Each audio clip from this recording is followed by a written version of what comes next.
We now return to Let's Play Coteries of New York. Let us rest for the night. Rest for the day.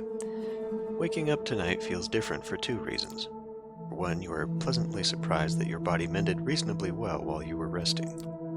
It comes with a caveat, though. The hunger you feel is pronounced, the beast like a black dog on the edge of your vision, following you. What is truly remarkable is waking up to the tune of an old cell phone ringtone. An unknown number is calling the phone you got from Mia. You pick up. Get that old thing charged after all, huh? You alright? Yeah, for the most part. Cool. Got some good news for you. Torque has agreed to meet you. There's a pub in the Bronx, Solids and Stripes. Be there tonight. Two things. No drinking on the premises, so if you want to grab a snack, do it before setting foot on the borough. And this is an exclusively no-powers meeting. We'll be rubbing shoulders with commoners the whole evening, and also, we don't trust you. So keep it casual, or you'll blow it. Okay, so anything you'd like to add? We should probably expect company. I met Callahan yesterday. He kicked my ass and forbade me from meeting Torque. Said he'd keep an eye out to make sure I comply. Silence on the line. Fuck. More silence. I can't promise you any protection on your way there or back, but at the pub, you'll be in Torque's domain. For all his posturing, Callahan doesn't have the balls to strike Torque directly. We'll post additional lookouts on watch. That's the best I can do. If Callahan got under your skin, I get it. I was in that spot once or twice too. All I've got to say is, the risk is worth it. If you don't show tonight, I won't blame you, but it's a one-time offer only. You gotta hedge your bets. Just don't do anything stupid. You meet with us tonight, it better be in good faith. Okay. She ends the call. First things first, you take the subway to York Street Station, walk to Front Street, retrieve your car, and weigh your options while driving back to your haven. Well, first, I would like to, see, the thing is now, I feel like the game is going to give me the challenge where I need to deal with the hunger, and that is going to cut it close with possibly showing up. We have to show up, because the whole thing here is something for Sophie.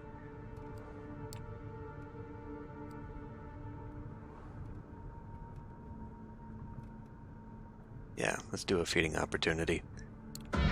You've been doing this for a good few nights. You're getting a feel for it. You're learning what kind of predator you are and what kinds of blood you crave. You're so caught up in yesterday's problems, and in this cloak and dagger debacle you're now a part of, that the hunt feels almost automatic and casual tonight. A fragment of you surrenders control. Just minutes after you find your victim, coax them, and drink from them, you find you've forgotten their face and how they were dressed. It only hits you once you look at yourself in your car's rearview mirror. This was wrong. You can't let this become the norm. You hurt somebody, a human being. You're a monster. You need to stay mindful of this. You're a monster, but unless you let yourself off the hook, you can hold on to your humanity and not let yourself slide down this spiral. We didn't kill them. Instead of clearing your mind, and why am I not satiated here? It's clouded it further, and you are still no closer to a decision. Okay, but why did the blood not go away?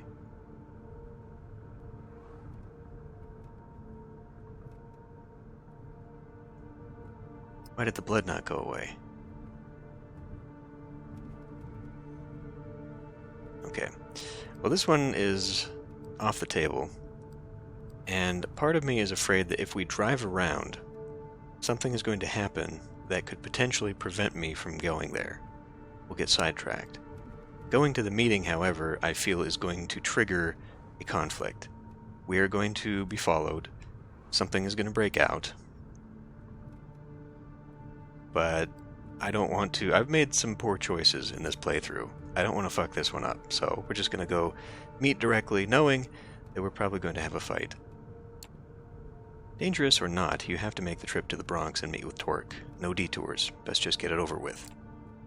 You take some basic precautions as you enter Torque's turf. You park a few streets over from where the pub is and walk towards it while keeping an eye out for anyone suspicious. Looking over here, seeing if there's any clues or Easter eggs or something. I'm sure there is.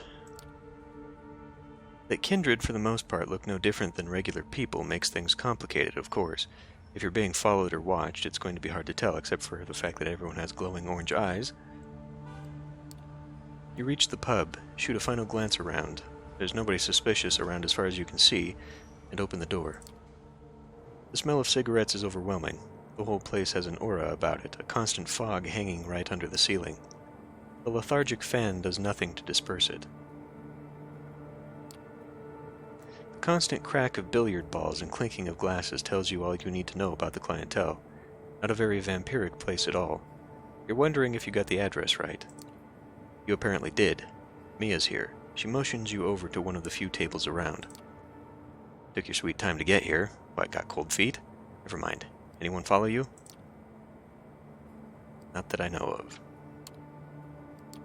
Fair enough. Before I introduce you, there's some outstanding business to discuss. You did well enough at the bar, I guess. There are plenty of Sams in the city, but I think I have a good theory on who it was who sent Bruce to spy on me, so thanks for that. Torque was happy enough with the results you got, too. What results? What results? I let the guy go. Here's your chance, don't blow it. You walk toward one of the tables. A guy in a coat and a hat leans over to take a shot. He's way ahead of his opponent. The table is clear of his balls, save for the 8-ball in a tricky position. Hey, they're here. Be with you in just a moment. The hit is fast, precise, and sends the black ball exactly where its player wanted it. His opponent lets out a frustrated sigh. That's that. I believe that's 150 American dollars, Joey. You want to pay up now, or up the stakes again? The disgruntled man accepts his defeat and pays up, then declares he's going to grab another beer. To the victor go the spoils. Thank you kindly. He turns his full attention to you. The man is good-looking, if somewhat gaunt and intense. His eyes especially seem to pierce right through you to your core, but not in an unpleasant way. Name's Torque. I believe you're Eric, Sophie Langley's new plaything. Is that right? How does everybody always know that? You Anarchs too? How does everyone know that? Word travels fast when you care to listen, fledgling. We wouldn't be talking tonight if I hadn't learned that a long time ago. Forgive my being real with you right off the bat, but I like to know who it is I'm dealing with. So here's something that I've been scratching my head about. If you're with Langley, and Langley's Cam through and through, I'm told, what is it you've come to accomplish here tonight? Well, Sophie wants to meet you. That's it, right? We were supposed to set up a meeting here. Sophie Langley wants to meet you. Don't ask why, she didn't tell me. She just said it has something to do with gathering allies against Boss Callahan. I'm here to arrange that meeting. The fuck? I knew nothing about this, T. They lied to me. Mia's furious. She is looking at the pool cue and at you as if she was figuring out the best combination for the two. It's fine. I appreciate the honesty, even if you weren't straight with my second-in-command. That I don't appreciate. Well. Ain't that an interesting proposition? You can't be seriously thinking about meeting with Langley. She's hardline Cam. It's a trap. It must be. That was correct, right? Sophie told us to wait until we had a meeting to actually reveal, even though I'm pretty sure right away we revealed we were working for Sophie. So, I don't know. Some of the dialogue seems forced, like the reactions, and especially my dialogue options. You know, when what's-his-face, Angelo, revealed that actually he was just playing out one of his characters. There's like that indignant, you lied to me. It's like, grow up. What the hell? Come on. I mean, I don't know. I feel like there's a forced drama that does not fit here. But anyway. Just might be. Just might. He looks at you, pierces you with his unnaturally keen eyes that I, wouldn't know in order to determine who is and who is not a vampire. He's about to say something when a door opens at the back of the room. Hey, Torque, you, got a guest? They're in the back. It was not a question. You got a guest. They're in the back. Mia, won't you be a dear and keep our new friend company? We'll see what the commotion is. Sure thing. Torque tips his hat to you and walks to the back, joining the man who called for him. Mia glowers at you, this time weighing one of the pool balls in her hand. She looks like she has half a mind to chuck it at your face. You'll be quite happy with yourself, bluffing your way in here. I literally told you I was working for Sophie.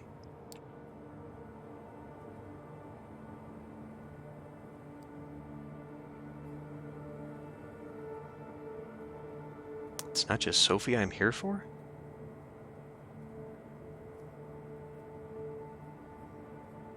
What's this angle? Who else am I here for?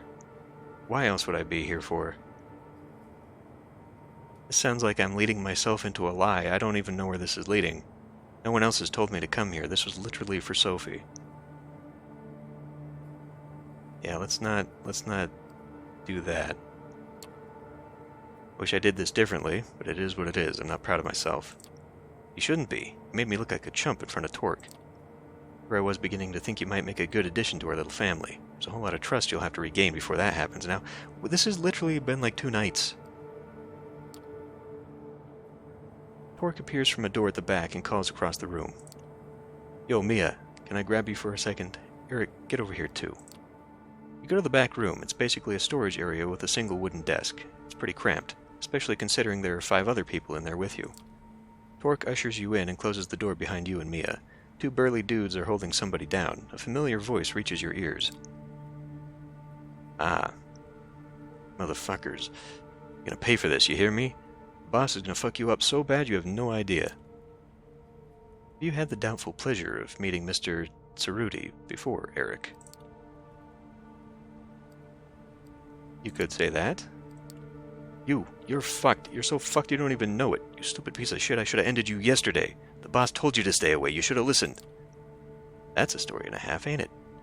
Vince, calm down now and tell me how many of your guys are still out there on my turf, Go fuck yourself. You're done. The boss will know this stupid piece of shit fledgling came here. He knows they're with Langley. You know what that means, Torque. No, I don't. What does it mean, Vince? Now the boss can wipe you out. He'll just say you're sucking Langley's tits and all those buddies of yours? Gone. You're done, Torque. Well now, if that's the case, I guess ridding why do they do abbreviations? New York City of your toady ass won't make things any worse, will it? Actually, there's an idea. Vince mentioned that he beat you up yesterday. Did I hear that right, Eric? You want to repay the favor? I mean, it's your turf, but you're giving me permission, and seeing as how I'm a bit of a hothead, supposedly... Yeah, sure. Go right ahead. Ooh. Okay, now here's the thing.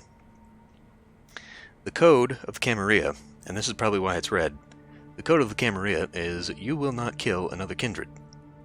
It is the job of the elders, your elders, not your sire, but your elders, of which he would be, to do this. I don't think I need to kill him. But, see, I don't know how that worked. Well, first of all, he's not Camarilla. He's Anarch. So, him and his permission for the code means nothing. I'd say we just hurt him. Of course, on the other side of that, then we would also not probably, because the other guy is also an Anarch, having worked for Callahan, he would probably also not be, like he's basically considered an outlaw, so the code probably doesn't apply to me killing him. Then, fuck it, just hurt him.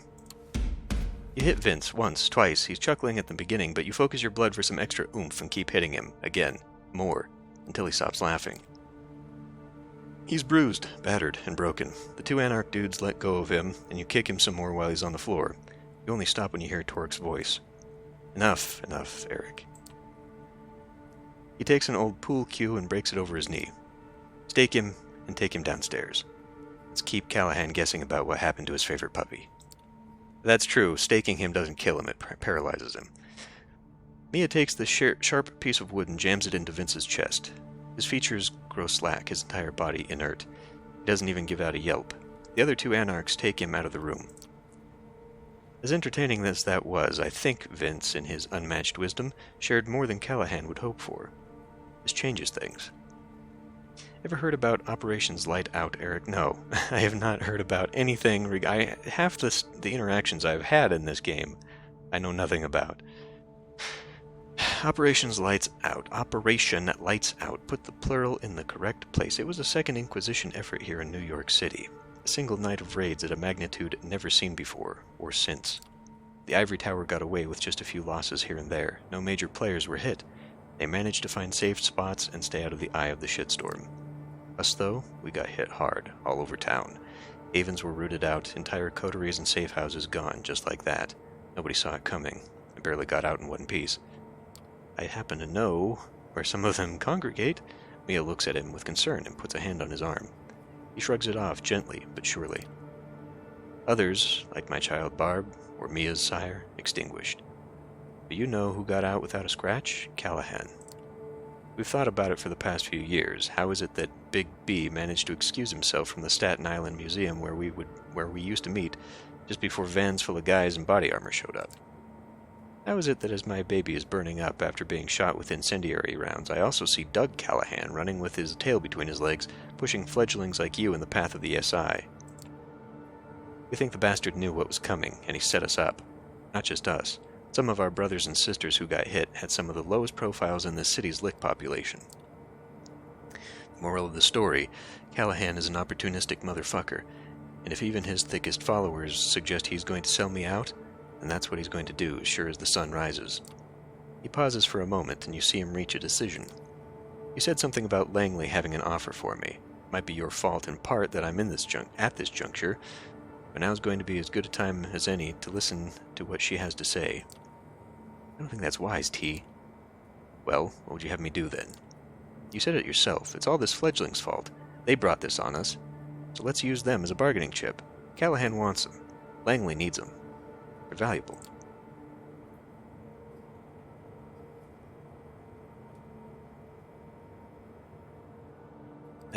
In what way?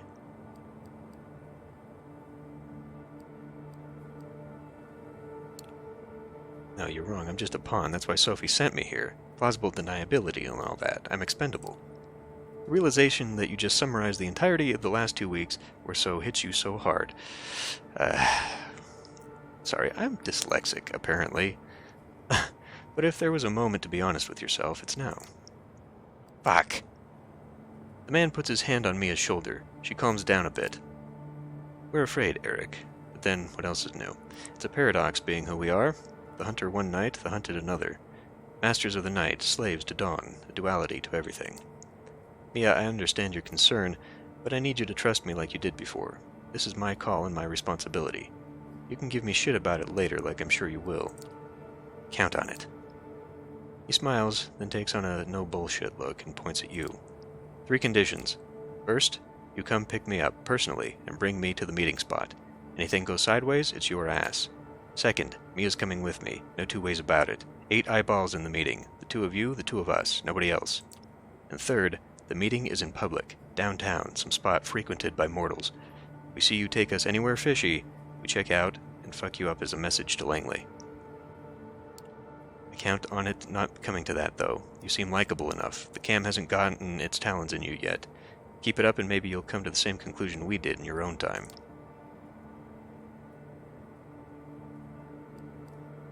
I'll give your conditions to Sophie. You do that. Just be on your way. Ask for me here when you need me. The bartender knows how to get in touch. Just ask him to put the owner on the line. Okay, can I get another drink? Because apparently this... See, the thing is, I don't know. I don't know if this is a glitch now where this didn't go away, or if I need more? Because I was really that badly beaten up? Mia walks you to the door and accompanies you to your car. Listen, about what I said before. What about it? Panicked. That's all it was. It was unfair what I said. If anything, it's my fault. I'm angry with myself, and that makes me angry with you. I forget it. See ya. She starts walking back to the bar as you start the engine and head back to Sophie's apartment. Time to give Sophie the good news. She welcomes you as openly as ever, clearly excited to see you and for what news you might bring. Good evening, Eric. How's your task going? You have something for me, perhaps?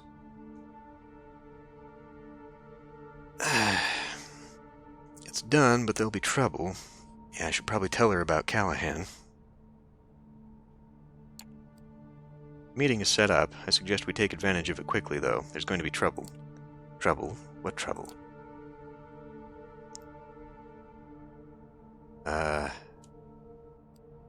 Well, okay. Boss Callahan's goons grabbed me yesterday and forced me to meet with him. It was very clear that I cannot be seen talking to Torque or he'll have me killed. I went and did it anyway. I appreciate your dedication, I really do. I'm sorry if you got hurt. Thank you for following through. Well, let's hear it. What did Torque agree to? You relay the Anarch leader's conditions. You were to pick him and Mia up. The meeting should only include the four of you, and it should be held in a public space. Those are all fair enough, although I do worry about that Mia character. Tell me, do you think she's trustworthy? I mean, she tried to sell me out, but she panicked, so... Well, Torque trusts her, so we can too, I think. Very well. As for the place, I wonder if they would agree to meeting in Hudson Yards. The vessel. Plenty of tourists visit that place, but if we go there after midnight... She seems to have made her mind up. Wait a minute. Okay, so the whole idea is that we're supposed to go to a public place so that other people are around. She seems to be hinting that yes, it is a tourist destination during the day, but if we go there at night, nobody's going to be around. I feel this defeats the purpose. I mean, obviously we can't just have a meeting right there on the street corner, but, like... Anyway, she seems to have made up her mind. Yes, bring them there tomorrow night. Look for me near the top level.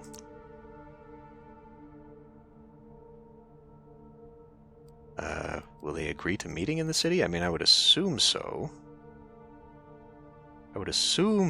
Because he said a public space, so it's not like we're going to go out of town to the fringes where, you know... Tomorrow already? I think they're expecting me back so soon. Yes, tomorrow. For reasons that shall be made obvious when we talk. Pick them up at midnight, then drive them back to Midtown. That's the plan. I'll be waiting as long as it takes, within reason. I'm counting on you, Eric. The final puzzle piece is about to find its way to its destination. After that, we will all get our just reward. You, me, the Camarilla, even the Anarchs. I could kiss you. Yes, you'd like that. You desire it. She must have caught it in your expression. She smiles. She probably is using her presence to do it. Figure of speech, darling. Or at least it is tonight. But a few nights from now? Who knows? I'm growing fond of you. And success whets my appetite for these kinds of things. You're old enough to be like my thrice-great-grandma. The sexual tension in the room becomes unbearable, until it suddenly disappears. Was this another one of Sophie's tricks, I called it, or an actual spark of arousal in both of your undead bodies? You certainly felt the blood flow through you for a short moment. What little I have, apparently. The warmth in your groin takes you by surprise. You didn't think you could do that anymore. Did you just imagine it? Use the rest of this night well, Eric, and rest. We are but a day's sleep away from shaking this city awake. Does that mean I'm not going to have time for this? Well, so, like, I need blood, so I was thinking of calling the delivery chick, because that's basically what she is, and wrapping that up. But I feel like this is more... this is a bigger plot point? Because what she just said there makes it sound like, you know, we're at the end, which is weird because that doesn't give me enough time to do all this stuff. You know, like, this main quest comes up on me. I don't get the choice to say, okay, I'm going to progress the main storyline. It's like after a couple cycles, then it happens. So, well, okay. We'll, okay, yeah, let's do this one now. Mi abuela? Is that how you pronounce that? One more visit to the Chantry of the Five Boroughs, and to Agathon, who starting to be surrounded by a smell of danger. Yeah, why not? Let's go get ourselves killed before the main quest is over. One of these nights you'll have to buy something. You reflect, as you ring the doorbell of the occult bookstore that serves as Agathon's haven. Perhaps something about auras or the tarot. The same sleep-deprived blonde woman you saw on your first visit opens the door for you. Each kindred has their own servants, and Agathon seems to go for the tired Wiccan mom type. Oh, it's you. Come in. The woman disappears into the back room even as you close the door behind you. Lacking any better directions, you make your way up the stairs. At first, you thought the chanting was part of the ritual soundtrack that plays in the shop even at night. As you reach the second floor, you realize it's Agathon's voice. You come up just in time to see him standing in the middle of his ritual paraphernalia with his wrist cut open over a wrought iron stand holding a blood-red stone. As Agathon chants, blood drips from the wound in his wrist onto the stone. It looks as if it's absorbed into it. Probably not a good idea to interrupt blood rituals, so you wait in silence as Agathon finishes. A few minutes later, he opens his eyes and smiles ruefully. Done so many of these rituals. I hope it's not too off-putting for you. Agathon smears a bit of his own blood over the wound, and you see it close. It looks like he does this so often he barely pays attention to it anymore.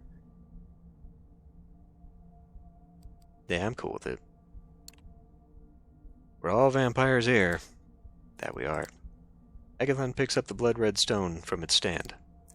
This is a bloodstone. Could be useful. He doesn't seem inclined to elaborate. Anyway, let's go. He pockets the stone and leads you back down the stairs and outside to his car. Soon you're on your way to Queens in Flushing Meadows, Corona Park. After parking the car, you follow Agathon on foot as he leads you deeper into the park. Coming to a New York park in the middle of the night might have worried you when you were alive, but now it's normal. If someone tries to mug you, it just means you'll have an opportunity to feed. Please mug me, I need this right now. Agathon walks with purpose, as if he knows exactly where to go. You see the Unisphere, a giant metal sculpture of Earth, lit up so park-goers can appreciate it at night. You're not sure how Agathon picks his ritual spot, but he must have a purpose in mind. The sculpture stands in the background, giving his preparations added dramatic weight. Stand watch while I perform a ritual. It'll reveal whether the notes we seek are here. I'll lose control of the incantation if you fail to keep me free of distractions. Oh boy, one of these missions. It doesn't look like there are many people around. You settle in for a boring half hour while Agathon mumbles and makes strange gestures, spilling drops of his blood at regular intervals. Oh boy. I'm willing to bet we're going to get a feeding opportunity here, and that's going to be hard for me, because I'm going to second-guess that. From the outside, the ritual is not particularly flashy. Agathon repeats a mantra under his breath and walks with measured steps until he stops and turns around, walking back. It looks as if there's an invisible structure he must follow, unseen patterns and limits governing his movements. As choreographies go, it doesn't look particularly difficult to learn, but you suspect there are hidden dimensions of skill and understanding involved. A lone drunken woman walks towards you. Hard to say what she's doing at the park. She's a little older, white, dressed like a suburban divorcee. What's your friend doing? It's kind of hot. The woman's words are slurred by alcohol, but she seems to have decided you are this evening's entertainment. Hey, you. Stop being weird and talk to me. The woman seems determined to walk past you toward Agathon. This looks like just the kind of interruption he was worried about. Okay. Well, I mean, so I'm going to take the feeding opportunity, because we got to stop her either way.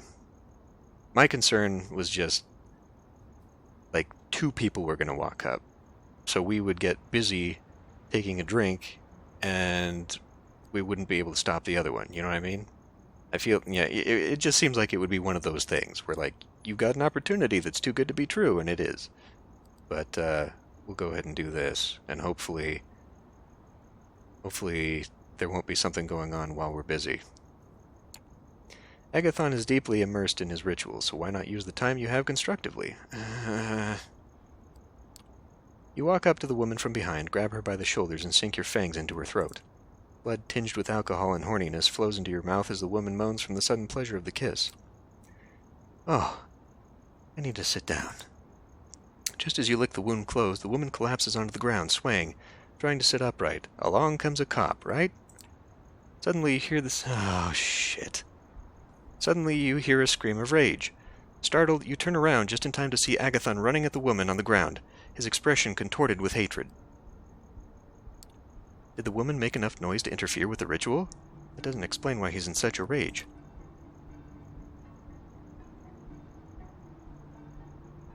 I don't know, if I intervene we're gonna get into a fight or something. I could calm him down. Then again, maybe this is part of the ritual. Maybe he's possessed. Don't intervene. I make so many bad choices in this game. You step aside as Agathon leaps at the woman, sinking his fangs into her neck as she screams pitiably. Oh no. Maybe he needs blood as part of his ritual, and I've already Had a drink, he's gonna drain her. The woman's screams quiet down as Agathon drinks more and more. I doubt she needs to die. I doubt she needs to die for the ritual. You pull Agathon away from the woman. He struggles, but he's clearly not used to physical scuffles. Agathon looks at you wild-eyed, then suddenly snaps out of it. He stares at you in embarrassment and horror. You shouldn't have had to see that. I'm really sorry. Something triggered one of my wards. We have to go now. There's no time to waste. Agathon starts running towards his car, and you do your best to follow. Usually Agathon drives more carefully than most humans you know, but now something different. He's speeding, honking at every car that gets in your way. You're driving towards the Bronx, and twice Agathon almost collides with another car. He's clearly not used to driving quickly, but something is overriding his usual caution. You screech to a stop in front of a red-tile apartment building. Agathon jumps out of the car and starts running, leaving you to take the keys from the ignition and close the doors. Agathon disappears up the stairs, and you follow his agitated shouting. Abuela, it's me! Javi? Javi? What is his name? Javier? Javi?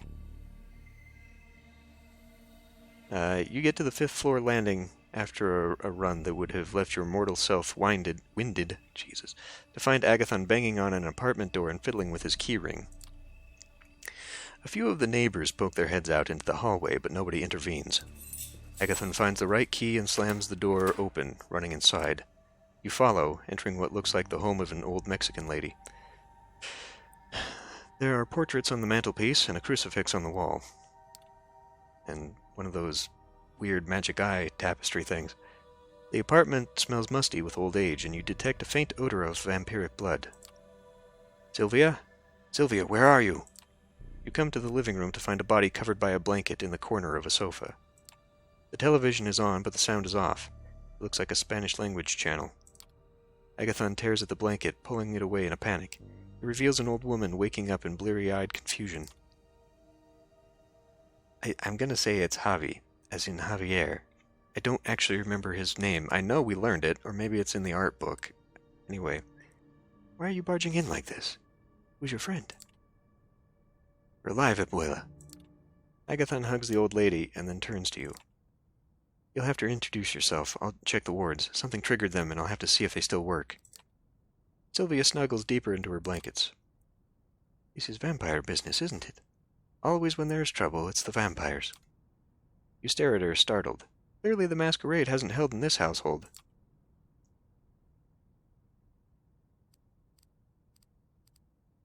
I mean, just be honest, I guess.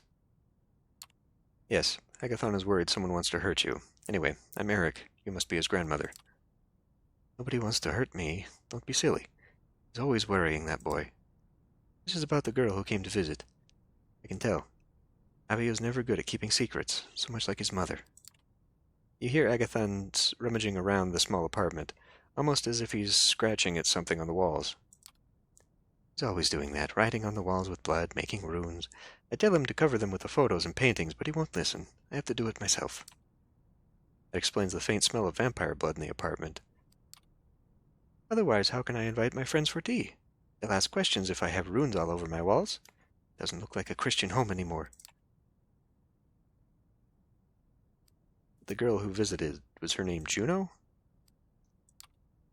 Yes, that's right. A pretty name, I suppose.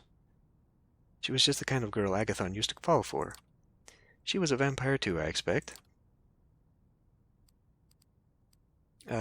Was she? Was she? Are you a vampire? You're not a vampire too, are you? Surprised by the suggestion, Sylvia laughs uproariously, mirth convulsing her aged frame. Oh, no, please. Don't say things like that. I'm an old woman. Laughing hurts. Agathon returns to the living room, still agitated. She wanted to send a message. If we don't let her find the notes first, she'll hurt my abuela. He glances meaningfully at the old woman. No, she won't. She gave me a message for you, Javi. She said to think very carefully whether your clan will really protect your loved ones. Agathon stares at Sylvia, stunned and confused. She was here to tell me that? Maybe that's good. Doesn't sound like she wants to hurt you. She was a nice girl, I can tell. Oh, abuela. Eric, let's go. This is all we can do here. You say your goodbyes, and soon you're back outside, sitting in Agathon's car. A catastrophe. To think Juno is there. The wards trigger when a vampire enters the perimeter, so Juno was there just as I was doing the ritual in the park. I'll take you to your haven. Agathon starts the car and begins the drive toward Manhattan. He appears agitated, emotions coursing under his stoic face. Well, I mean, we can't say much about the Masquerade, because, I mean, we have fraternized with Thinbloods who live with their families, so, what do you think Juno meant by that message? She's telling me that if push comes to shove, the Tremere will kill my grandmother to protect the Masquerade, or other kindred interests. If I didn't know that. Agathon is gripping the steering wheel harder than he should, although he's back to his usual careful driving style. Sorry this happened to your grandmother, and that you have to fear for her safety. This is what it's like for all kindred who have a mortal they love. The thing is, if you don't want to lose your battle with the beast, you should probably hold on to those relationships anyway, even when it hurts. Agathon drops you off in front of your haven. The experience leaves you with disquieting thoughts. You met Agathon's grandmother under awkward circumstances, but he clearly loves her very much. You don't know enough about the world of the kindred to say whether that's normal or not. I mean, it seems so far. It seems to keep Agathon connected to the world in a way that feels alien for some of the other kindred you've met. Well, considering that easily half of the other kindred I've met are from a time when any of their loved ones would clearly be dead for a few decades, that's not really surprising. Perhaps there's a lesson in that. Oh.